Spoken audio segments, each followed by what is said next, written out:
بھی ہے، قرآن محبت بھی ہے، قرآن انسان کا ایک رہنما بھی ہے۔ اب اسی سورت کو دیکھ لیں، اس کی فضیلت کیا ہے؟ مصطفیٰ کریم علیہ السلام فرماتے ہیں کہ حضرت عبداللہ بن عباس اس کے راوی ہیں کہ نبی کریم علیہ السلام نے فرمایا کہ یہ سورت سورہ مجادلہ بھی ہے۔ مجادلہ کا معنی کیا ہوتا ہے؟ جھگڑا کرنا، کہ جو اس سورت کو اپنی زندگی کا معمول بنا لیتا ہے، اس کو اپنی زندگی کے اندر بار بار پڑھتا ہے، تو حضرت عبداللہ بن عباس فرماتے ہیں کہ جب بندہ قبر میں جاتا ہے تو قبر میں یہ سورت میت کی طرف سے جھگڑا کرتی ہے، اور جھگڑا کر کے اس میت جس نے زندگی کے اندر اس کے پڑھنے کا معمول بنایا تھا، جھگڑا کر کے اس کو جنت پہنچا دیتی ہے۔ سبحان اللہ۔ یعنی یہ سورہ، بلکہ ایک اور روایت کے اندر آتا ہے کہ اسے واقعہ الواقعہ بھی کہتے ہیں اور المبخیہ بھی کہتے ہیں۔ اب وجہ تسمیہ کیا ہے کہ الواقعہ کیوں کہتے ہیں، المبخیہ کیوں کہتے ہیں؟ تو مفسرین کرام فرماتے ہیں کہ اس کا نام الواقعہ بھی اس وجہ سے ہے اور المبخیہ بھی اس وجہ سے ہے کہ جو اس کو پڑھتا ہے اس دنیا پہ تو رب کائنات اس سورت کے صدقے میں اسے عذاب قبر سے محفوظ فرما دیتا ہے۔ سبحان اللہ۔ اور حضرت عبداللہ بن مسعود رضی اللہ تعالیٰ عنہ سے روایت ہے کہ آپ فرماتے ہیں کہ جب اس کا پڑھنے والا قاری جس نے زندگی کے اندر معمول بنایا تھا کہ سورہ واقعہ روزانہ پڑھنی ہے، شوق کے ساتھ، محبت کے ساتھ، لگن کے ساتھ، جس طرح ہماری مساجد کے اندر عشاء کے وقت پڑھی جاتی ہے، یہ ایک بہت اچھا اور پیارا معمول تھا، لیکن شومیہ قسمت دیکھیے کہ ہم دین سے کتنے دور ہو گئے ہیں کہ عشاء کے وقت جب قاری سورہ ملک کی تلاوت کرتا ہے، آدھی سے زیادہ، پہلے بھی بہت کم نمازی ہوتے ہیں، مسجدیں تو ہم نے خوبصورت بنا لی ہیں، یہ محلہ بھی ایک حوالے سے مبارکباد کا مستحق ہے کہ اتنی خوبصورت سجائی ہے، لیکن میں کہتا ہوں کہ مساجد بناؤ، ضرور بناؤ، لیکن ایسی مساجد کو پھر آباد بھی کرو۔ دیکھو کہ نماز عشاء کے وقت کتنے لوگ ہوتے ہیں، پھر یوں ہی سورہ ملک شروع ہوتی ہے، بہت کم لوگ رہ جاتے ہیں۔ یہ ہم دین سے کیوں دور ہو رہے ہیں؟ اسی وجہ سے ہمارے گھروں کے اندر بے سکونی، ہمارے گھروں سے بے یقینی ختم نہیں ہوتی، ہمارے گھروں سے جھگڑے ختم نہیں ہوتے کہ ہم نے دامن قرآن کو چھوڑ دیا ہے۔ جب ہمارے بڑوں کو دیکھیے، اس وقت علم اتنا عام نہیں تھا لیکن سکون تھا، لیکن اس وقت یقین تھا، اس وقت محبتیں تھیں، اس وقت گھروں کے اندر برکتیں ہوا کرتی تھیں۔ وجہ کیا تھی؟ علم اتنا نہیں تھا لیکن عمل بہت زیادہ تھا۔ آج ہر بندہ اپنے آپ کو عالم بھی کہلواتا ہے، دین کا ٹھیکیدار بھی سمجھتا ہے، اس کے باوجود عمل ختم ہو گیا ہے۔ تو میرے دوستو، جب عشاء کے وقت مسجد کا امام یا کوئی سورہ ملک پڑھے تو بیٹھ کے سنا کرو۔ کیوں سنا کرو؟ یہ روایت اپنے ذہنوں کے اندر رکھو کہ حضور نبی کریم علیہ السلام کے غلام، وہ غلام کہ جو سرکار کریم علیہ السلام کے نالین مبارک اٹھایا کرتے تھے، حضرت عبداللہ بن مسعود رضی اللہ تعالیٰ عنہ، آپ فرماتے ہیں کہ جو ہی میت قبر میں پہنچتی ہے، میت قبر میں پہنچتی ہے، عذاب جب آتا ہے، پاؤں کی طرف سے آتا ہے، تو انہیں ایک شخص روکتا ہے کہ نہیں تو نے اسے چھونا نہیں ہے۔ وہ عذاب پاؤں کو چھوڑ کے پیٹ کی طرف سے آتا ہے، تو پھر وہ شخص اس کے سامنے آ جاتا ہے، نہیں اسے نہیں چھونا۔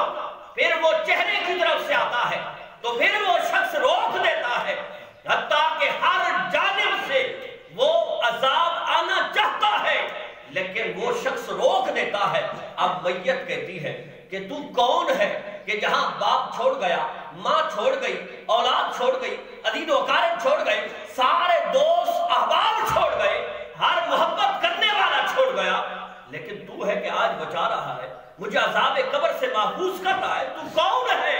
تو وہ شخص جو انسانی شکل میں ہوتا ہے وہ کہتا ہے میں سورہ ملک ہوں، سورہ تبارک الذی ہوں کہ جسے تو زندگی کے اندر پڑھتا کرتا تھا, مجھے میرے رب نے میرے ساتھ وعدہ کیا ہے کہ جو مجھے پڑھتا رہے گا جب وہ قبر میں پہنچے گا میں اسے عذاب قبر سے محفوظ کرتی رہوں گی. نعرہ تکبیر, نعرہ رسالت, عظمت شان مصطفیٰ, عظمت قرآن.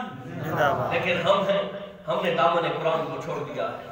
اسی وجہ سے یہ دنیا دیکھی, ہماری شادیاں بھی پریشانی کا شکار ہو چکی ہیں, ہماری خوشیاں بھی پریشانی کا شکار ہو چکی ہیں. ہماری یہ مصیبتیں کیوں نہیں ختم ہوتی کہ ہم نے دامن قرآن کو چھوڑ دیا ہے. جس دن ہماری نسلیں, جس دن ہماری قوم, جس دن ہماری ملت پھر قرآن کی طرف آئے گی, پھر دنیا میں دیکھو گے تمہارا نام ہوگا. خیر بات آگے چل چکی ہے. یہ سورہ ملک, اسے اپنی زندگی کا ایک معمول بناؤ. ٹائم کتنا لگتا ہے؟ 4 سے 5 منٹ لگتے ہیں خود پڑھنے میں, اور اگر سننا جائے تو یہی 3-4 منٹ لگیں گے. لیکن اسے زندگی کا معمول بنائیں گے, اور پھر اس معمول کو دیکھیے. ایک اور روایت آپ علماء سے سنتے رہتے ہیں کہ ایک صحابی نے ایک جگہ پہ سفر میں خیمہ لگایا, لیکن جہاں پہ خیمہ لگایا رات ہوتی ہے, سورہ ملک کی آواز آتی ہے. وہ صحابی اس نے وہاں سے خیمہ کسی اور جگہ پہ منتقل کیا. سفر کمپلیٹ کر کے جب سرکار کی بارگاہ میں حاضر ہوا, عرض کرنے لگا یا رسول اللہ صلی اللہ علیہ وسلم, میں نے اس سفر کے اندر ایک عجیب صورتحال دیکھی ہے. نبی کریم علیہ السلام نے فرمایا کون سی صورتحال ہے؟ عرض کی حضور ایک جگہ پہ میں نے رات کو خیمہ لگایا اپنے آرام کے لیے, لیکن جہاں میرا خیمہ تھا رات جو ہی عشاء ہوتی ہے وہاں سے سورہ ملک تبارک الذی کی آواز آنا شروع ہو جاتی ہے. تو میں نے وہاں سے اپنا خیمہ دوسری جگہ پہ منتقل کیا. اب وہ جہاں سے وہ آواز آ رہی تھی اس کی وجہ تسمیہ میرے مصطفیٰ کس طرح بیان فرماتے ہیں؟ میرے مصطفیٰ فرماتے ہیں جہاں تو نے خیمہ لگایا تھا وہاں ایسے بندے کی قبر تھی جو زندگی کے اندر سورہ ملک کی تلاوت کیا کرتا تھا. اس وجہ سے جب وہ فوت ہوا ہے تب بھی اس کی قبر سے قرآن کی سورہ ملک کی آواز آ رہی ہے. سبحان اللہ. اب مجھے بتاؤ, ایک تو یہ روایت واضح ہے, دوسری یہ ہے کہ جس قبر سے سورہ ملک کی آواز آ رہی ہو, کیا وہ قبر جہنم کے گڑھوں میں سے کوئی گڑھا ہو سکتی ہے؟ کیا وہ رب کے عذاب کی جگہ ہو سکتی ہے؟ کبھی بھی نہیں. وجہ کیا ہے کہ جہاں قرآن کی آواز آ رہی ہے میرا ایمان یہ کہتا ہے, میرا یہ دل کہتا ہے, میرا ایمان یہ کہتا ہے کہ وہ قبر جنت کے باغوں میں سے ایک باغ ہوگی. سبحان اللہ. کہ جو دنیا میں قرآن کے ساتھ وفا کرتا ہے دنیا کے ہر رشتہ ایک نہ ایک موڑ پہ چھوڑ جاتا ہے. دنیا کا جتنا پیارا دوست ہی کیوں نہ ہو, جس نے ساری زندگی وفا کی ہو, جو ہی قبر میں دفن کرتا ہے وہ بھی چھوڑ جاتا ہے. یاد کرتا رہے گا لیکن قبر میں کون دفن ہوتا ہے؟ دنیا کا معمول ہے, اولاد جتنا پیار کرتی ہو لیکن اپنے ہاتھوں سے دفن کرتی ہے. چاہے آنکھوں میں آنسو ہو, دل میں غم ہو, دل غمگین ہو, اس کے باوجود اسے قبر میں دفن کر کے جاتی ہے. اپنے دوست ہو, رشتہ دار ہو, بھائی ہو, جو اپنی جان دینا چاہتے ہیں لیکن جو ہی روح نکلتی ہے غمگین آنکھوں کے ساتھ, غمگین دل کے ساتھ, آنکھوں سے آنسو بہاتے ہوئے اپنے ہاتھوں سے قبر میں پہنچاتے ہیں. لیکن یاد رکھو دنیا والوں, قرآن ایک ایسی لاجواب لازوال رشد و ہدایت والی کتاب ہے کہ جو اس کے ساتھ وفا کرتا ہے وہ وفا اس دنیا میں بھی نظر آتی ہے کہ لوگ اس کی عزت کرتے ہیں, لوگ اس کی توقیر کرتے ہیں, اور آخرت میں بھی وفا نظر آئے گی کہ جب قبر میں پہنچے گا عذاب کو روک دے گی, اس کی قبر کو جنت کے باغوں میں سے ایک باغ بنا دے گی. سو دوستان محترم, اس صورت کو اپنائیں, زندگی کے اندر ایک معمول بنائیں. اب آئیے مختصر سی, میں نے اپنے وقت کے اندر اپنی گفتگو کو سمیٹنا ہے. تبارک الذی بیدہ الملک, بابرکت ہے وہ ذات کہ جس کے ہاتھ میں تمام سلطنت کی چابیاں, سب کچھ جس کے ہاتھ میں ہے. وَهُوَ عَلَىٰ كُلِّ شَيْءٍ قَدِيرٌ, اور وہ ذات ہر چیز پہ قادر ہے. الذی خلق الموت والحیات لیبلوکم ایکم احسن عملا, کہ وہ ذات کہ جس الذی خلق الموت والحیات، کہ جس نے موت اور حیات کو پیدا کیا ہے، اس کی ریزن کیا ہے، کیوں پیدا کیا ہے؟